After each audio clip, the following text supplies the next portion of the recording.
Hello everyone. It's a pleasure to represent the DESERTEC Foundation today. And I would like to start my talk with a very simple and cheerful fact.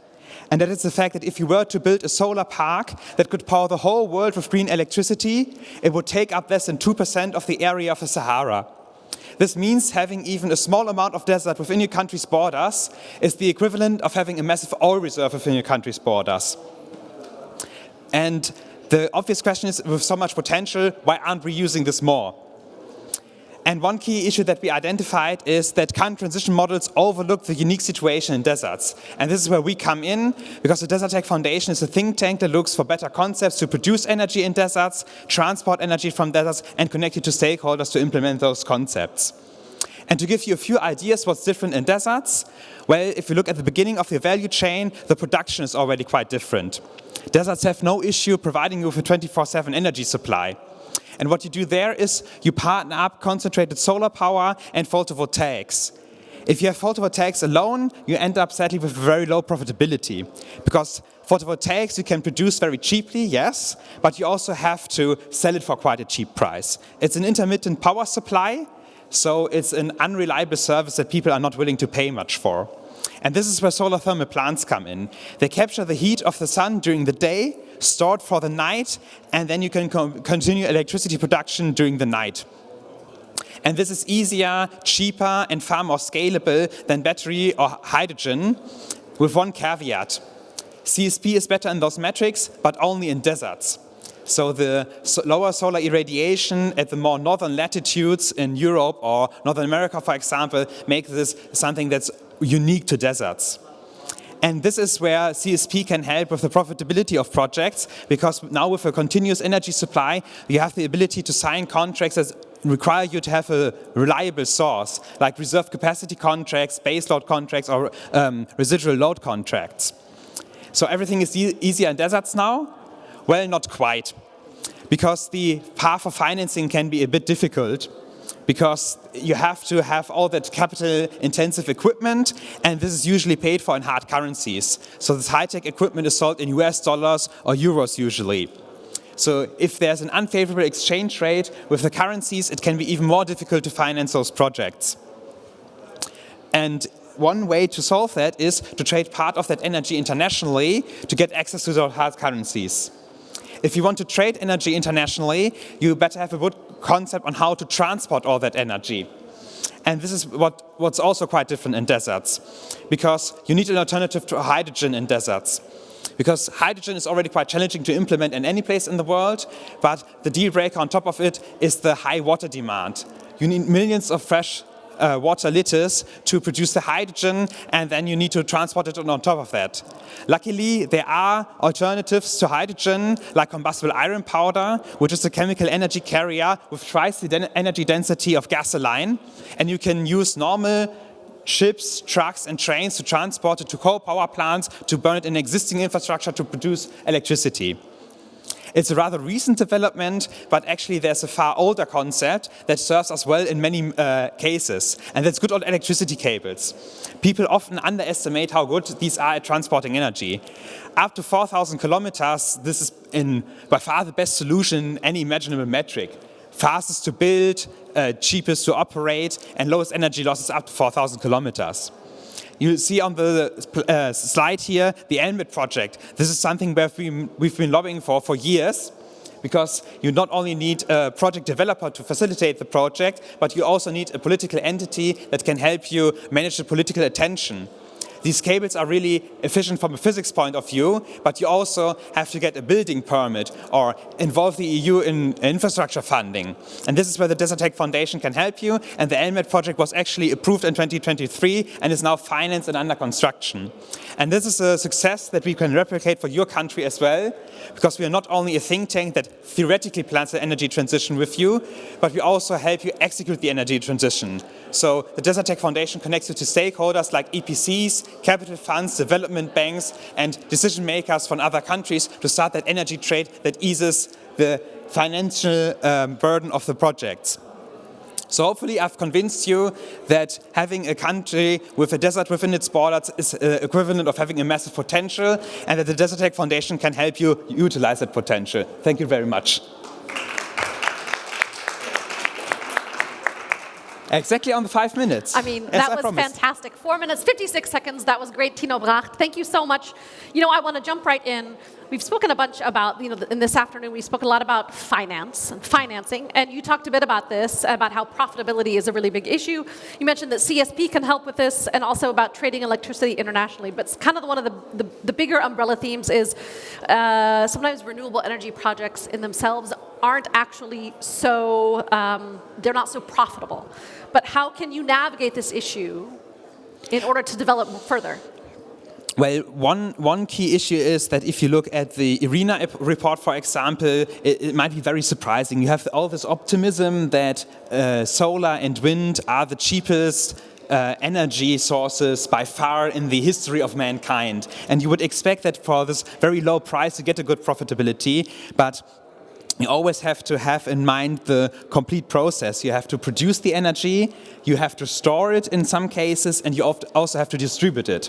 And this is where you have to have a holistic approach on how to do all of this. And photovoltaic is only very good at the production side. And if you have a problematic concept of how to transport this, or if you have something like batteries that cannot take you all the night, because batteries are usually designed for 1 to 3 hours. There are some battery systems that can take you 6 hours after production, but battery systems that can take you over the whole night, that is technically feasible, but it's not affordable. There are batteries that can hold the charge for 20 hours or more, but then it's not really productive in a financial sense. So it's very important to always look at all these different services that you offer, because in essence, you offer a service. You are an electricity service provider. You do not sell the product of 1 kilowatt hour, but you also have the service of delivering it, having the grid stability, and so on and so forth. And this is where you really need to make it clear in the transition models that this is not left to gas power plants, for example, because these are usually used as the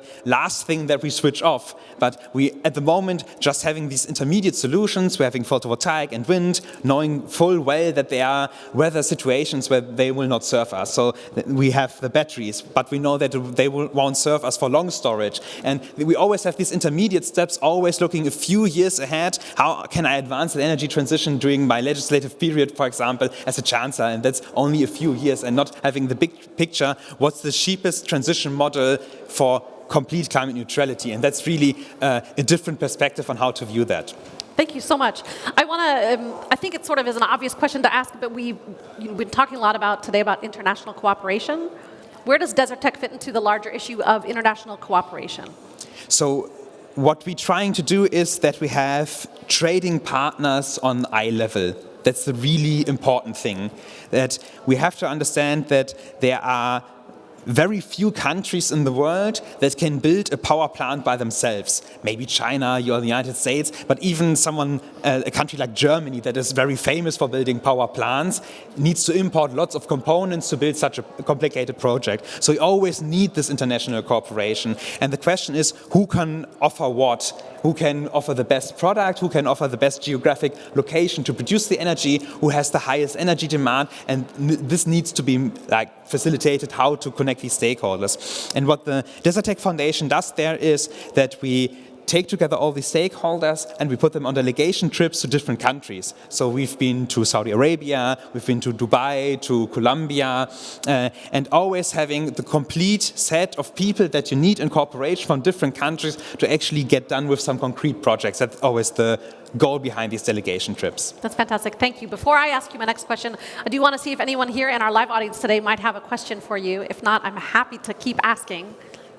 All right, then I want to move along. I want to ask a little bit about some of the specifics. You mentioned combustible iron powder. I'm not sure what that is. Can you maybe explain a little bit what that is to me? And you talked about how one of the advantages of that is in transport, but what are the other advantages? So the combustible iron powder, it's a substitute for coal. The idea is we have all this massive infrastructure in coal. We have the ships, we have the trains, we have the coal power plants, and how can we switch that to something renewable? And the idea is to make something that's as similar as possible to coal in terms of energy density, in terms of how you can transport it, But the ugly part, the CO2 emission, that needs to go.